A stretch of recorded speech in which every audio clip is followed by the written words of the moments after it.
Dinghai Fusheng Records. Chapter 92. Martial God.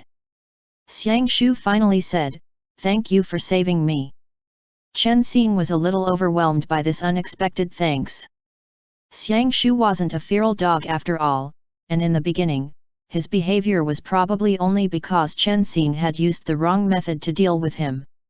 He began to grow even more confident. "I don't know why," Xiang Shu said, turning his head. "I keep feeling like I've seen you somewhere before, like in some kind of a dream." Chen Xing replied, "I've also dreamed of you before. Perhaps in our past life, we were already destined to meet in this one." Xiang Shu. Those words of Xiang Shu's were his actual thoughts, but with Chen Xing's response, the atmosphere suddenly became warm and gentle, especially when Chen Xing was hugging his waist as he rode behind Xiang Shu. The two of them suddenly felt a little awkward. Chen Xing scooted back a little. Xiang Shu felt it too, but he didn't say anything. "You," Chen Xing and Xiang Shu spoke at the same time. Xiang Shu didn't know why, but whenever they were alone, he couldn't resist wanting to speak with Chen Xing, as if his own emotions were not under his own control. He also wanted to turn his head back and look at him. Xiang Shu asked, "Is your arrow wound better? Should we find some medicine?" Chen Xing responded, "It's all right, I'm originally a doctor as well. How about you? Is your body a little better?" Chen Xing thought, proper respect between a married couple as if they are both guests is pretty good as well. Xiang Shu has become so gentle now, he's even this concerned about me? Xiang Shu had personally seen Chen Xing get hit by an arrow in order to save him, so naturally he felt a sense of responsibility. Before, Chen Xing always had the protection of Iepitor, and Xiang Shu also made sure he was safe at all times, so essentially, he had never been injured. However, now that he thought back, he didn't know whether it was due to the good luck that Iepitor brought him, or because he found Xiang Shu who kept him very well protected, that he never got injured. As he thought about the past, every time, as long as he himself was in danger, Xiang Shu would always move in front of him to shield him, causing him to feel very moved. "What medicine did you give me?" Xiang Shu asked. "Take one yourself."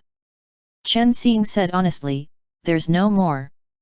Back then, Shifu only gave me this one." "Xiang Shu, where is your master's residence located?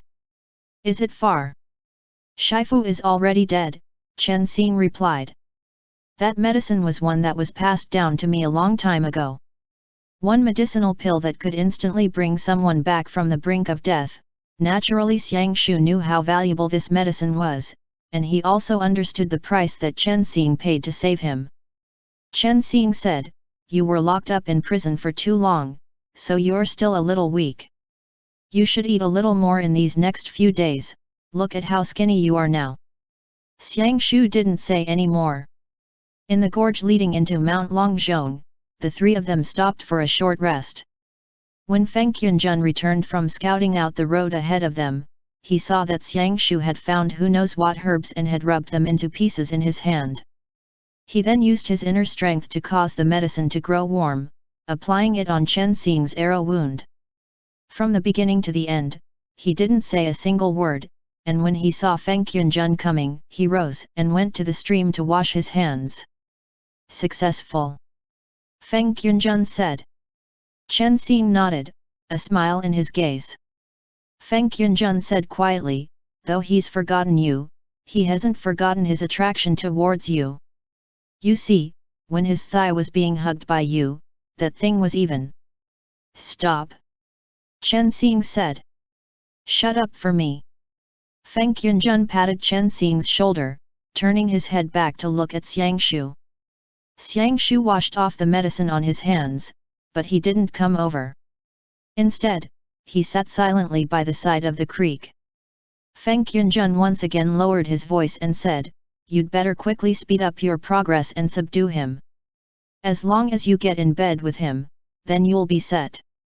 Whatever medicines you need, feel free to tell Feng Dage, will He Huansen be useful? Should I go to Chang'an and find some for you?" Chen Xing replied quietly, why don't we discuss something else? Princess Qinghe and Gokingji, what are you planning to do about them after this? As soon as I think of them, I always feel despair. As expected, Feng Yunjun shut his mouth and rose and left. After Feng Yunjun left, Xiang Shu rose and came back. He glanced over at Chen Xing, and Chen Xing said, I'm fine, let's go ba. Xiang Shu also could see that between these two, Feng Yunjun listened to Chen Xing's words, and he was a little like a subordinate, but also like a friend. He glanced doubtfully at Feng Yunjun, but he didn't ask further.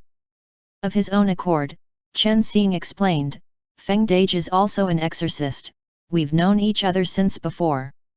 Wu, Xiang Shu replied.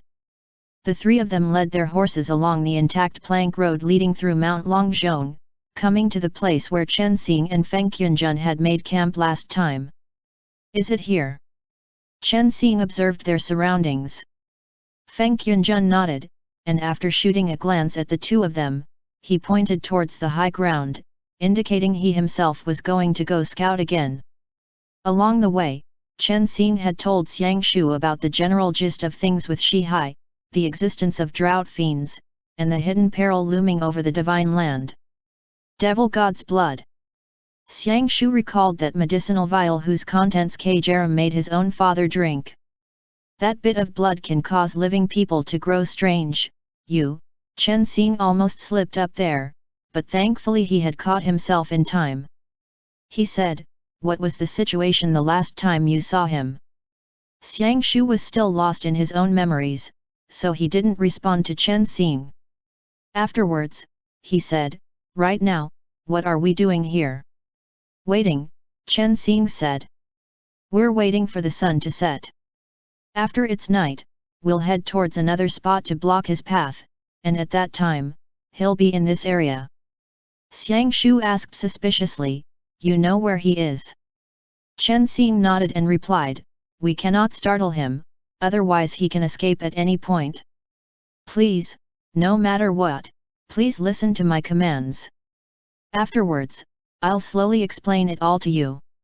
You watch out for yourself. Xiang Shu was clearly filled with suspicion when it came to Chen Xing, who had no skill in martial arts to speak of.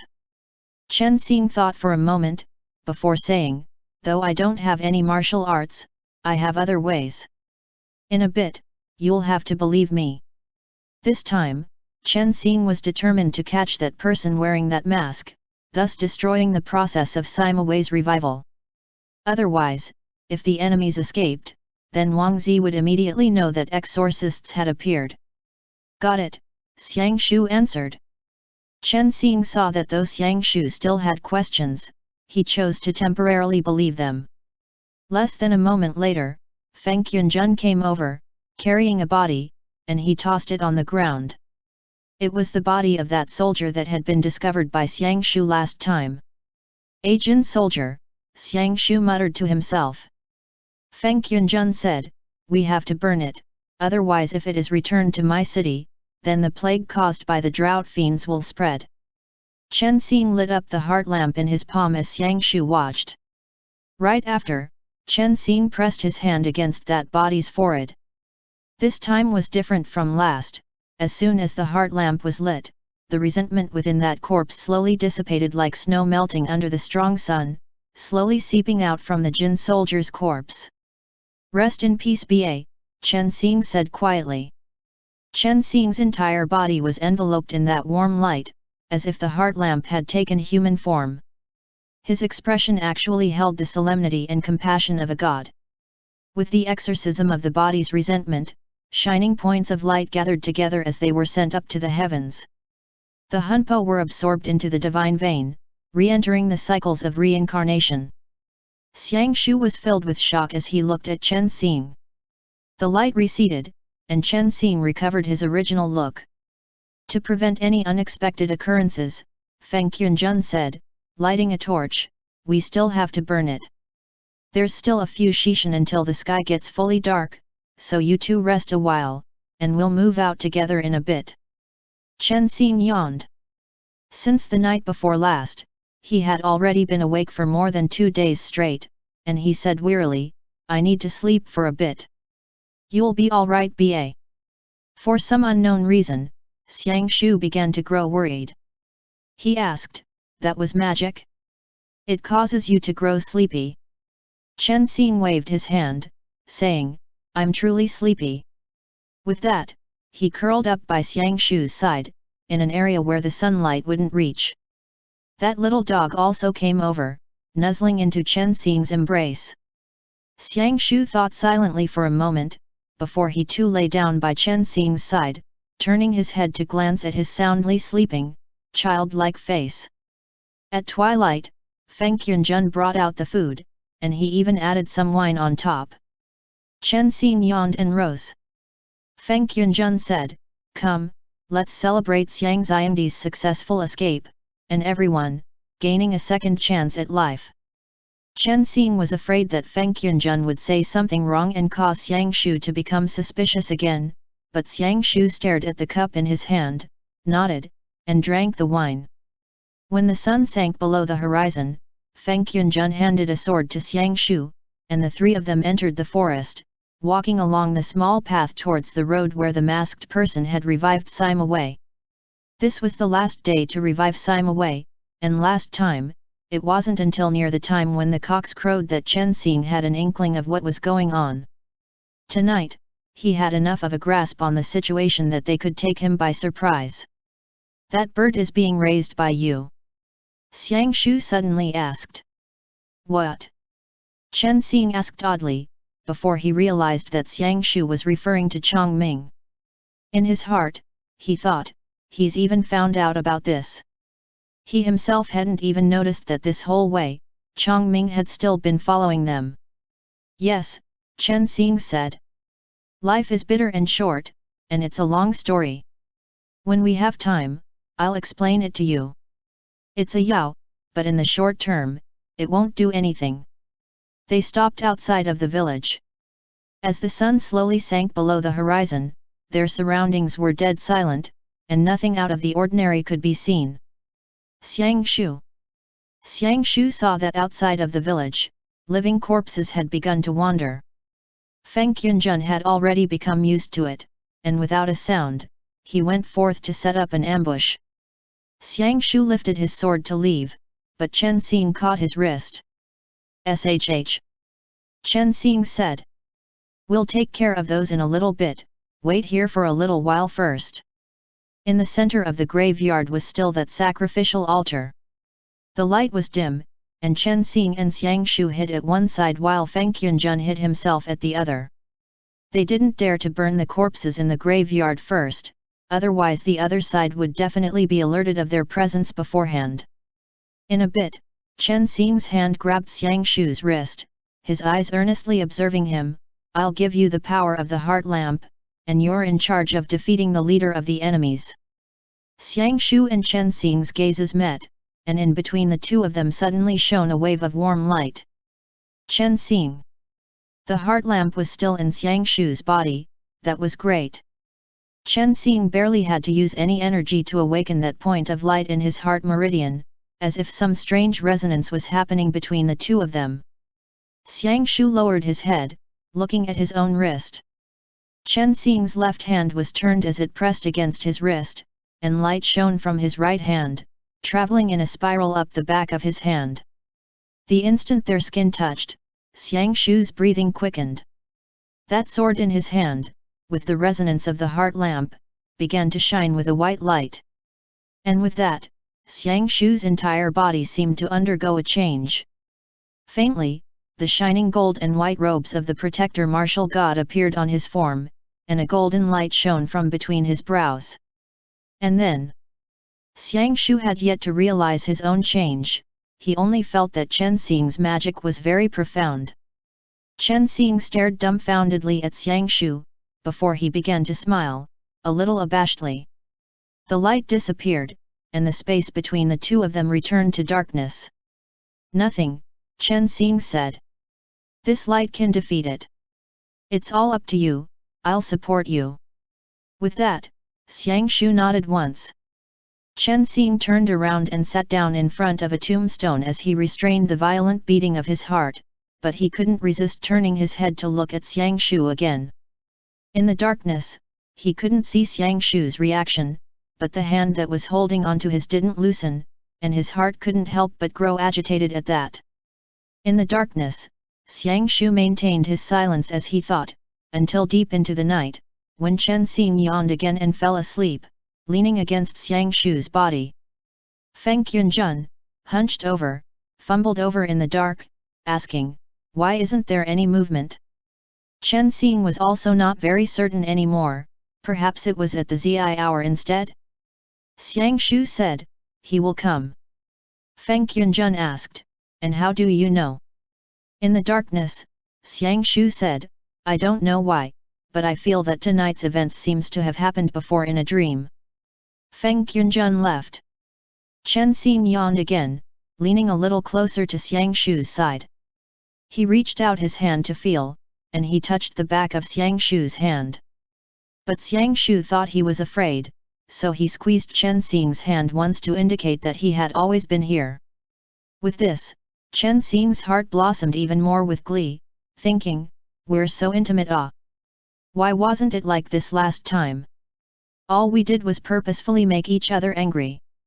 At the Zi hour, a strange change happened to the graveyard. Black Qi rose, and the three of them turned at the same time, anxiously watching that scene from behind the tombstones. Feng Yunjun waved his hand, and Chen Xing peeked over for a moment, but Xiang Shu was extremely tense, his brow furrowed deeply as he tightly clutched his long sword. A silhouette wearing a black robe came to the front of the sacrificial altar, and with a twitch of his hands, the altar was covered with black fog that coiled around and gathered up, revealing a body clad in armor. The black shadow's hands began to release black qi, which flowed without end into Sima Wei's corpse. Chen Xing used his hand to signal, 3, 2, 1. The three of them showed themselves at the same time, and Feng Yunjun said, "You group of people that go around everywhere digging up ancestral graves. Chen Xing, go die ba." Xiang Shu saw that this wasn't Kajera, but he still wasn't willing to let him go. With a single step, he stepped onto a tombstone and leapt towards the altar. He let out an angry shout, his long sword whirling in a circle, turning into an arc of light. That masked man was greatly shocked. He flew into the sky, saying coldly, "Who's there? We won't tell you." With quick steps, Chen Xing walked onto the altar. The masked man spread his arms, releasing thick, roiling resentment to continue controlling Sima Wei, but Chen Xing lifted the heart lamp in his hand, sending it towards him with a push. The heart lamp instantly broke the control that the masked man had over Sima Wei, and seeing this opportunity, Chen Xing pressed one hand on the chest of Sima Wei, who had yet to be revived, as he began to exorcise the black qi. That masked man was called Zhou Yi. He was Wang Zi's trusted subordinate, and seeing that resentment that he had spent a whole 49 days accumulating with great difficulty being exorcised by Chen Xing just like this, he immediately flew into a great rage, plummeting downwards at him to attack, his claws outstretched as they swiped at Chen Xing's head. "Watch out!" Right then, Feng Yunjun was leaping up onto a stone pillar to ambush him, only to see that bastard leaping towards Chen Xing. He couldn't reach him in time, but just then, Xiang Shu had already rushed over from the side, pulling out his sword. The body of the sword shone with a strong light, and Zhou Yi let out a pained cry as his arm was lopped off by Xiang Shu, and he flew back into the sky. Xiang Shu stood protectively in front of Chen Xing as he spun his long sword in a circle, saying coldly, "Where is Kajera?" Zhou Yi was both astonished and enraged, and with his body in midair, he said darkly, "You guys actually..." Chen Xing shouted, "Drag him down!" Feng Yunjun readied his Sen Loyal blade, but from underneath Zhou Yi's robes, resentment flooded out like the tide, suddenly exploding outwards. At the great battle of Xiangyang, all of the resentment of the citizens that had died in the Jingzhou area had been collected and gathered in this place. The coffins in the graveyard all opened, and hundreds of drought fiends revealed themselves. Feng Yunjun said, I'll go take care of them, I'm leaving this place to you guys. Saying this, Feng Tian flipped and landed back in the graveyard. With one hand, he spun the Senluo blade in a circle, and as if in a frenzy, countless thorny vines and plants grew out of the surrounding ground. The surrounding forest also trembled as tree roots rose out of the ground, rushing towards the center of the graveyard. Xiang Shu. Chen Xing, don't pay it any attention, that's his magic. We have to defeat this guy. With one hand pressed down on Sima Wei's chest, Chen Xing sent the heart lamp into that corpse as he began to exorcise the resentment. He felt, near Sima Wei's heart meridian, a drop of devil god's blood currently resisting his invasion. Zhou Yi said coldly, "Exorcists." And after saying this, the resentment once again exploded, forming into a black fog. Zhou Yi, dagger in hand, appeared suddenly out of the fog, stabbing several times down at Chen Xing, but Xiang Shu's movements were even faster than his, and every time his sword was there to block him. Several consecutive ding-ding-dings rang out as he blocked Zhou Yi. Zhou Yi snapped out, "Good moves." At the last stab, the weapon in Xiang Shu's hand was in the end not the same quality as the Akala blade, and with a clean metallic sound, it was broken by Zhou Yi. Chen Xing said, "Hang in there for a little longer. I can't see." Feng Tian was currently directing the Senluo blade, using the plants to trap that horde of drought fiends, but the black fog obscured his line of sight, and he shouted, "It's too dark. Can you give me some light?" Xiang Shu shouted, "Don't speak." Zhou Yi blended into the black fog, saying darkly, "Even today, there are still exorcists." Right after, from within the black fog came the sound of a sharp arrow being knocked to a bow. Chen Xing sensed that he was in danger because someone had locked onto his position, but Xiang Shu, broken sword in hand, blocked in front of him, and that sense of danger immediately vanished without a trace. Chen Xing was afraid that Zhou Yi would fire his arrow from within the black fog, leaving Xiang Shu with no way to block him, so he could only temporarily remove the heart lamp that was working within Sima Wei's body, pulling it back into his palm. He lifted his right hand, which glowed with a white light, to exorcise the resentment. Right after, the white light flashed once in his palm, exploding outwards to blanket the sky and the earth, shining like the bright day across the entirety of Mount Longzhong. Feng Tian, Zhou Yi, and even Chen Xing himself, let out loud yelps at the same time. Feng Tian shouted wildly, "It's too bright. I'm going blind." The chickens across the entire mountain thought that day had come, and they all let out rooster crows that rose and fell one after another. Chen Xing's vision was covered with white shadows, he had forgotten to close his eyes, and he had made himself dizzy with his own flash, but luckily Xiang Shu had his back to him. His left wrist straightened out, his right hand held the broken sword, and both his hands clutched the hilt as he arched his body. The resentment was exorcised by the light of the heart lamp, and in that moment, the blinding light that blanketed the earth and sky was sucked into Xiang Shu's body. In his blurry vision, Chen Xing saw that under the power of the heart lamp, Xiang Shu had taken on the demeanor of the protector martial god. He wore snow-white battle robes, armor that covered half his body, cloud-treading boots, golden vambraces with coiling dragons, small wings of light appeared along his sideburns, and the broken sword in his hand lengthened and became a long sword shining with the brilliance of 1,000 golden rays. Behind his back appeared drooping wings that shook themselves out, which then turned into a golden shadow like lightning, arcing across the sky. With a shua, he brushed last Zhou Yi still in midair. Immediately, Zhou Yi knew that this group of people was not one that he could afford to offend, and leaving even Sima Wei behind, he turned into black fire and flew towards the north. "Don't let him escape!" Chen Xing shouted loudly. But Xiang Shu's speed was even faster than his, and in the blink of an eye, he arrived behind Zhou Yi, flicking his sword at him.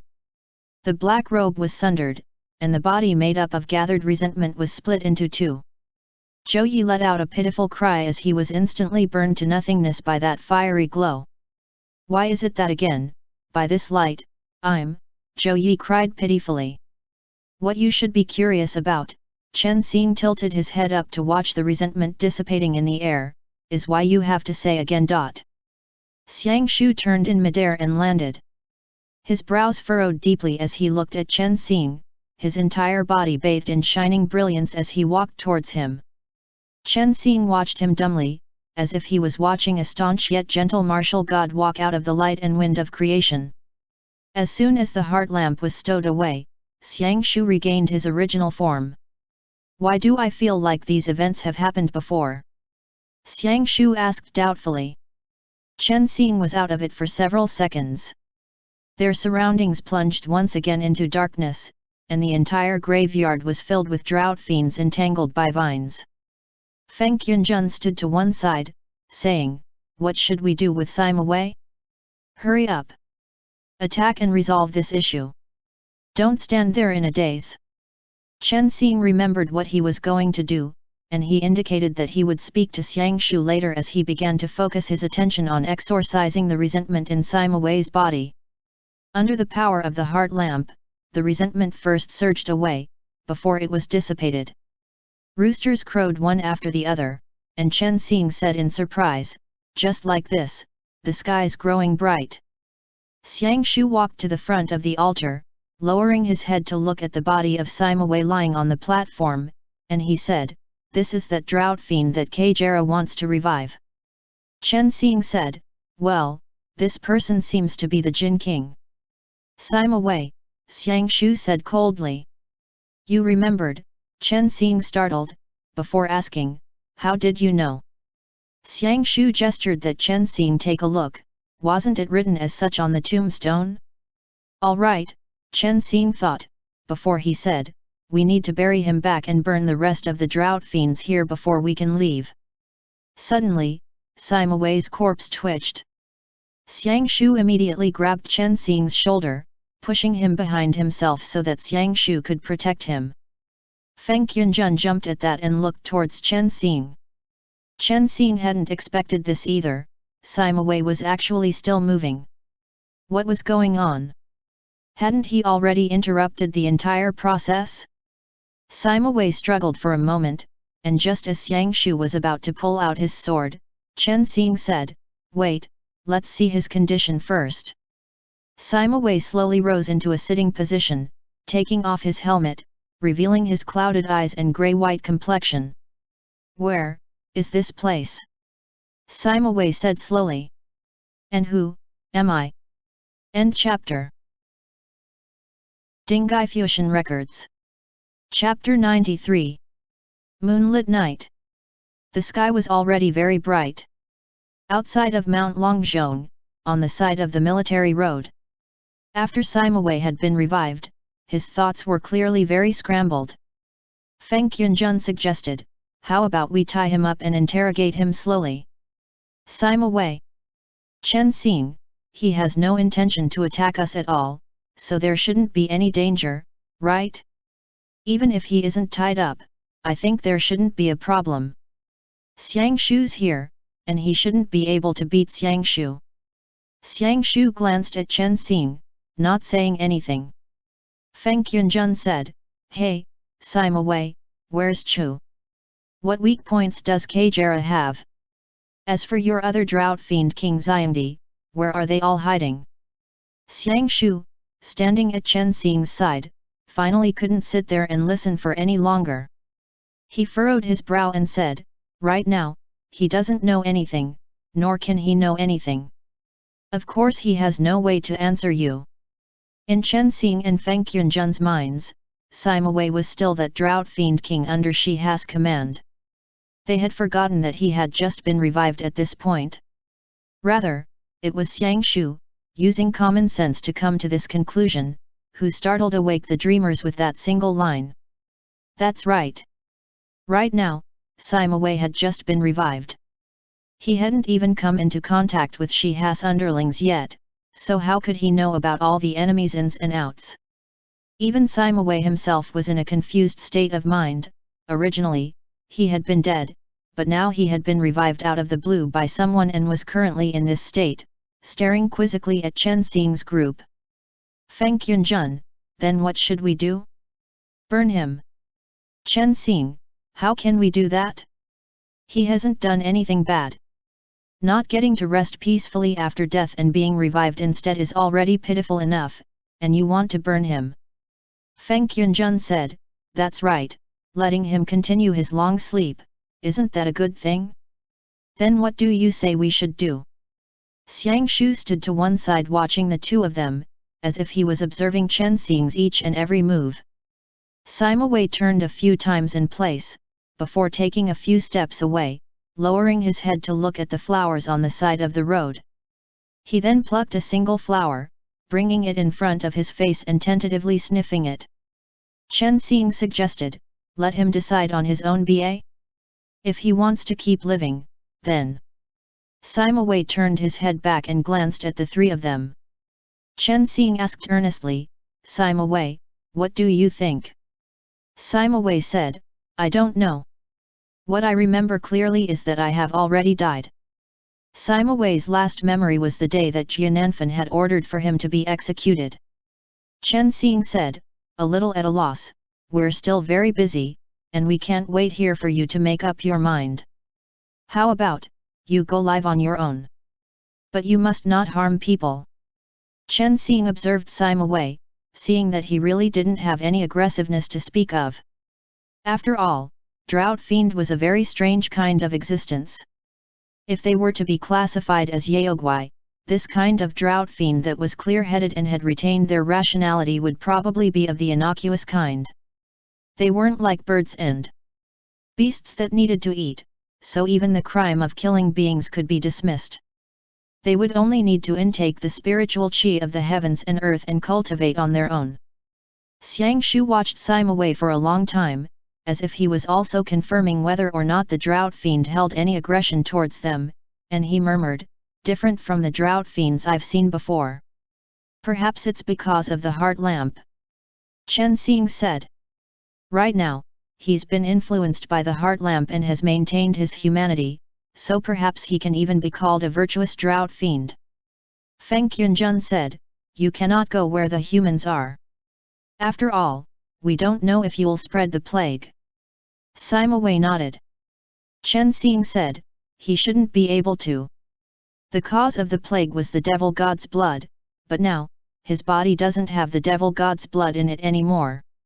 Chen Xing confirmed once again that now, there was only that ember of the heart lamp in Sima Wei's heart meridian.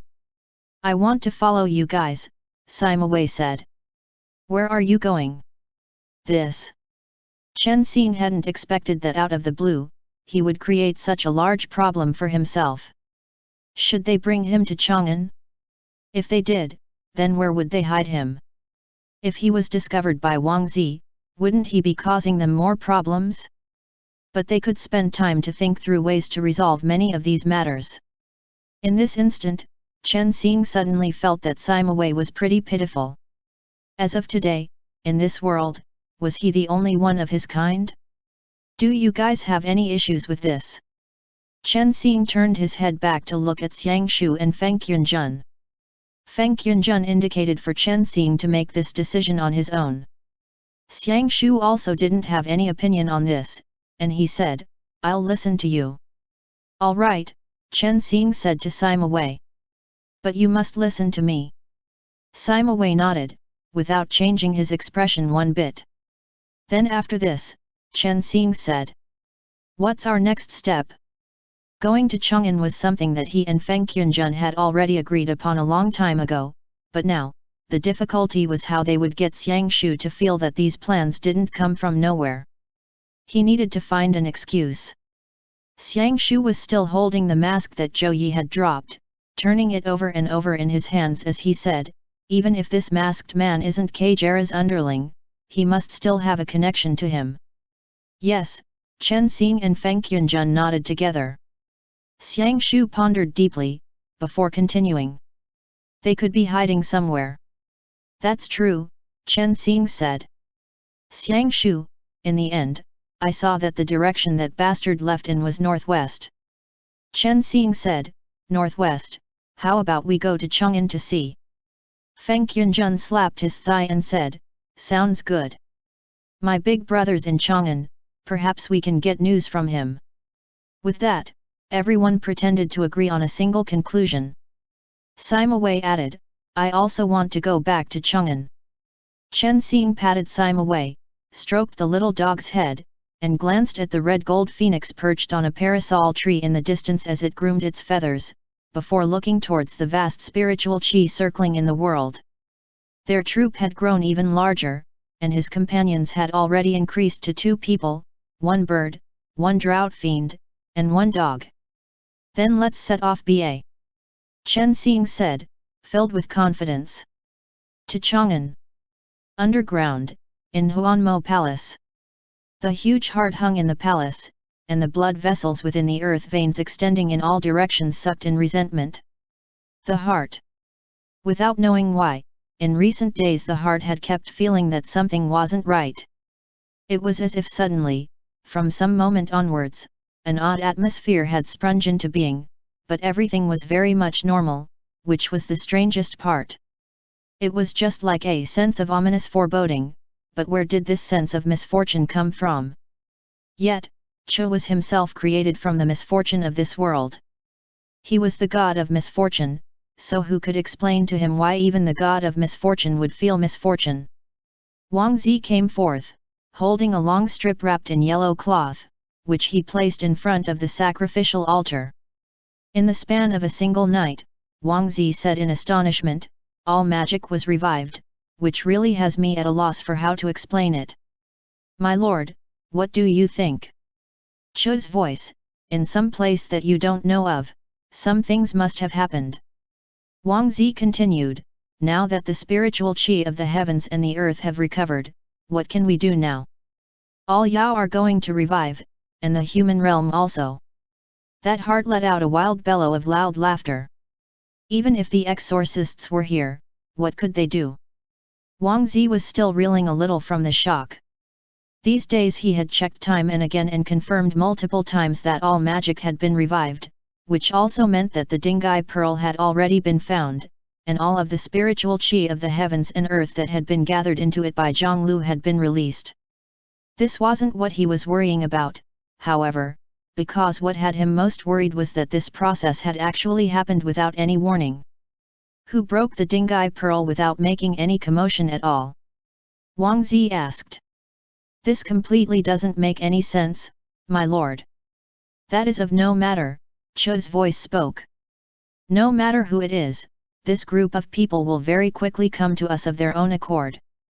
You must make your preparations ahead of time, you are naturally most clear on what they want."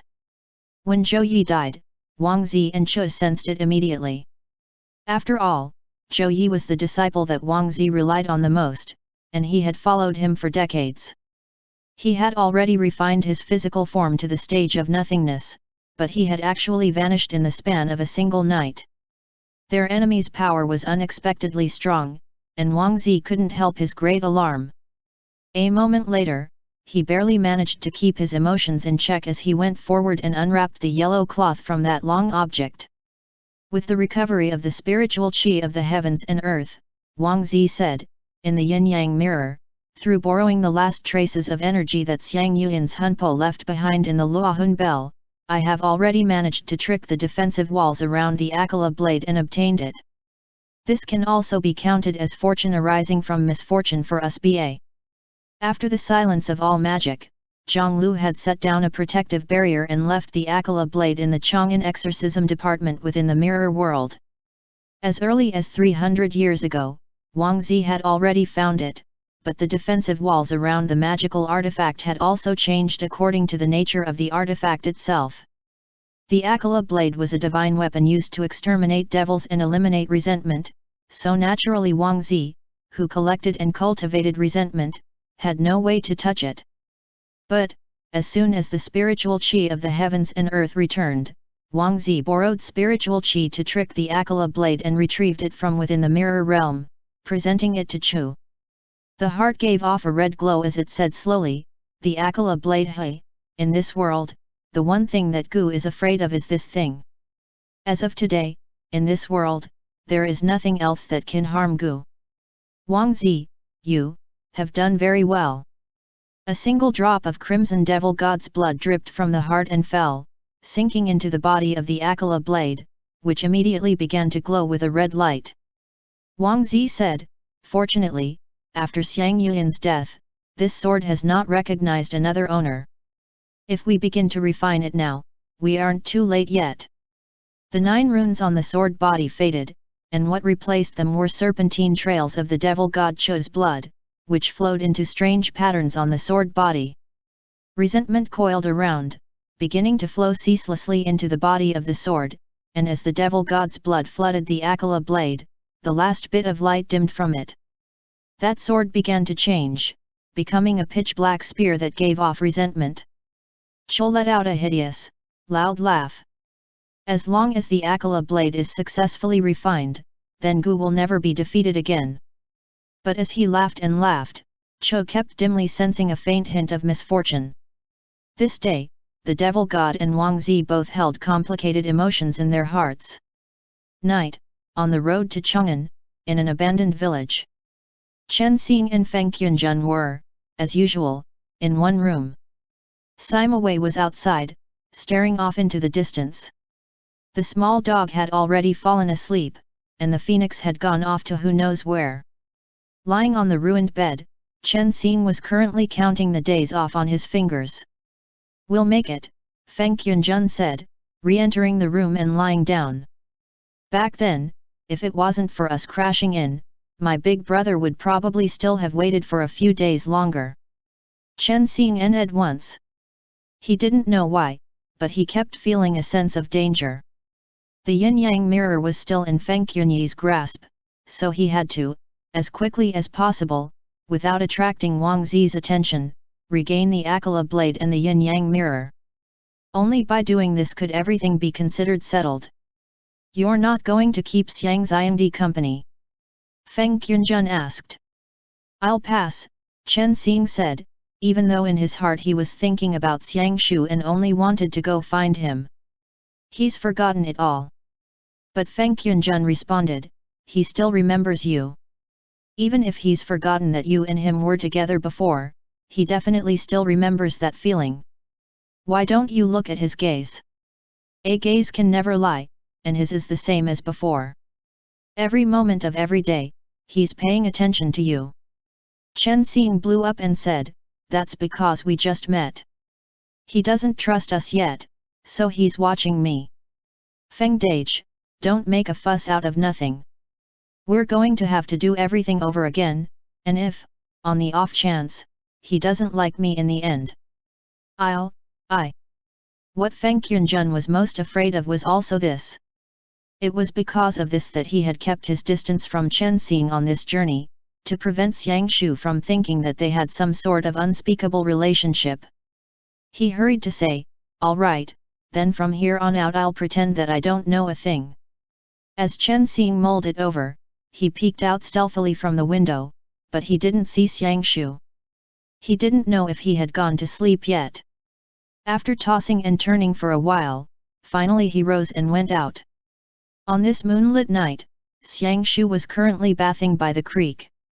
He had recovered quickly, and in the span of mere days, he was already much better.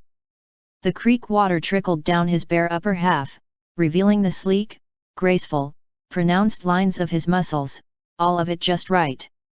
By the creek, Chen Xing made a few rustling noises.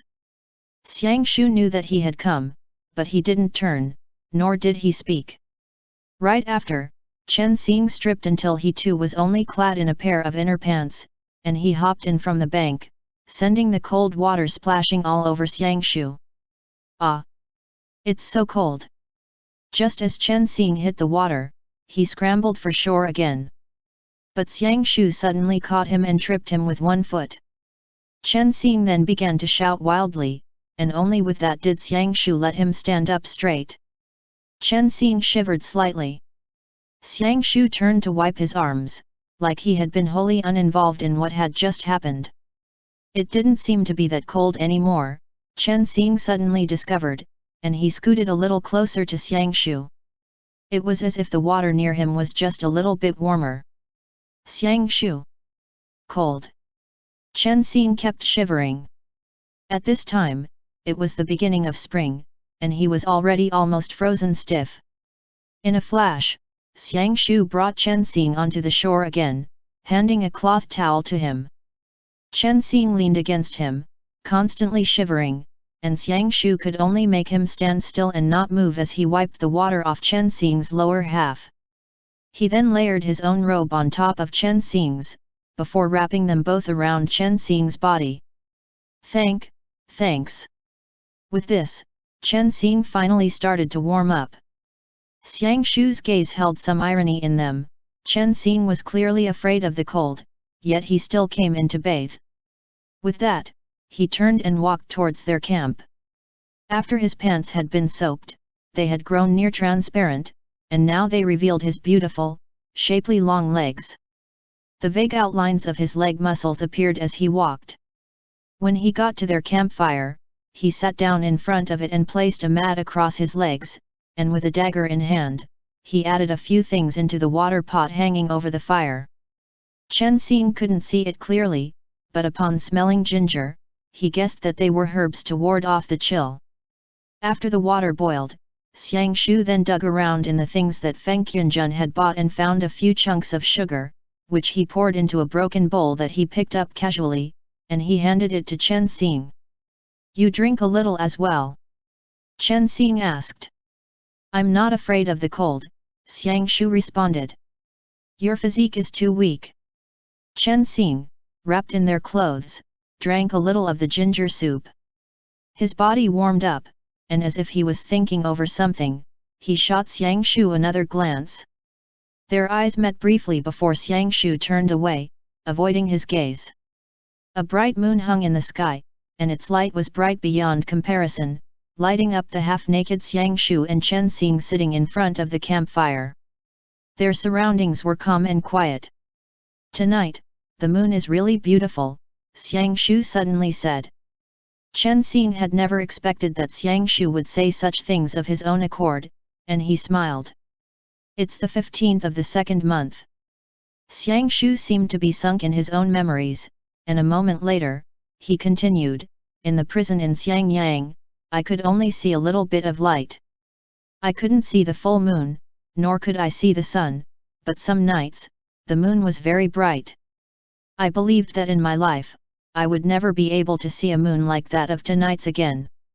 Chen Xing recalled that Xiang Shu was only trying to investigate the root cause, but he had been wrongfully captured by the Jin soldiers instead and taken back to Xiangyang.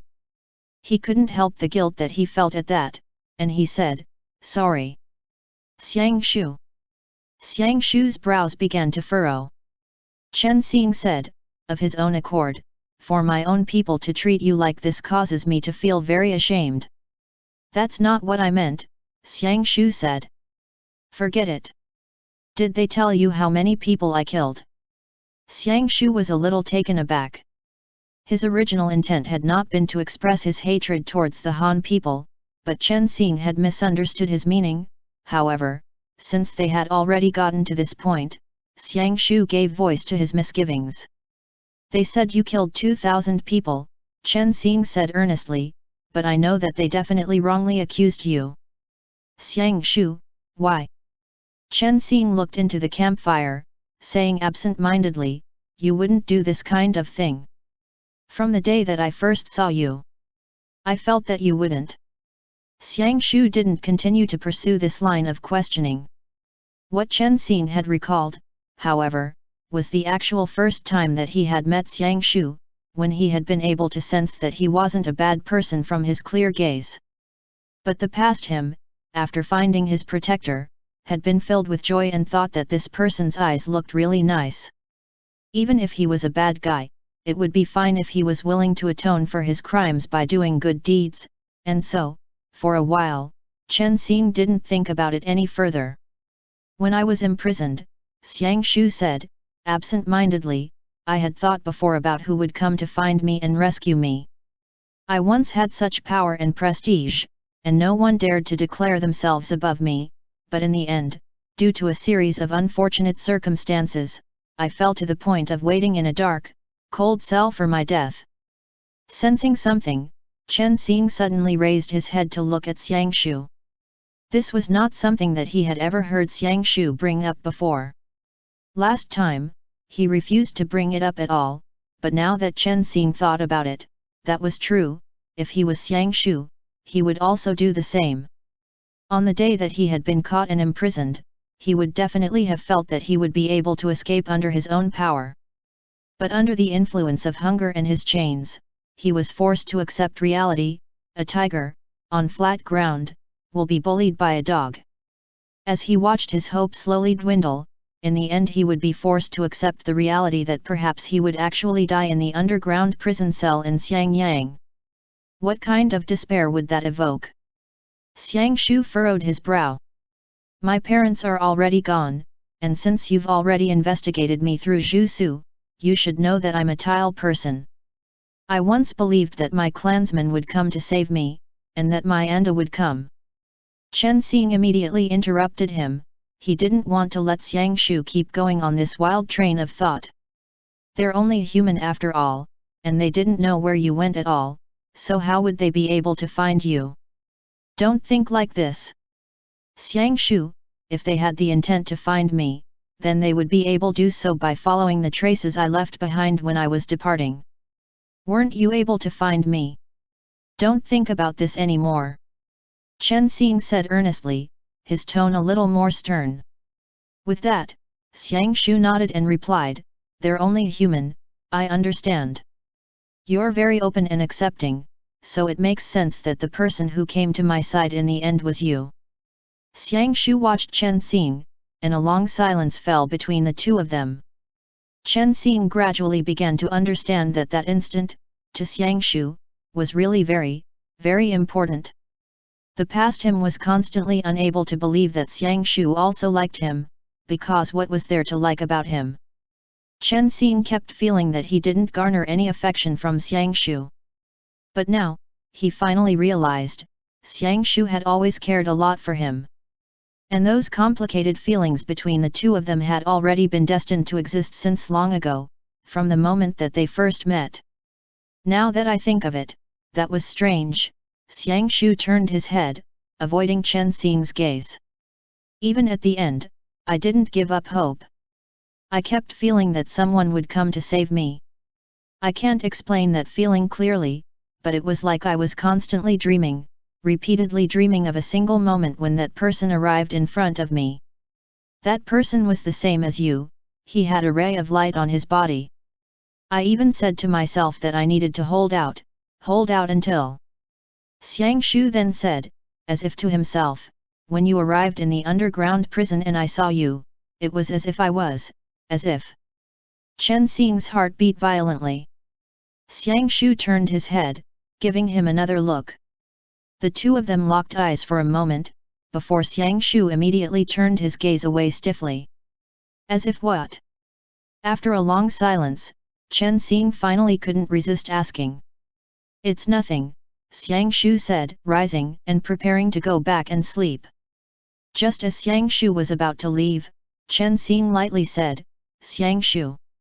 Xiang Shu stopped in his tracks, but he didn't turn. Chen Xing said, there is one thing that I want to ask of you. No, I'd like to hear your opinion on it. It's like this, I need someone to protect me for a time. It's a little bit complicated to explain. I'm the great exorcist, but throughout history, every exorcist has needed a protector martial god. Xiang Shu. Chen Xing explained, actually, you don't need to do much at all you need to do is stay by my side for now. See, I really have no way to take care of myself. Xiang Shu turned his head and glanced at Chen Xing, his brows furrowed.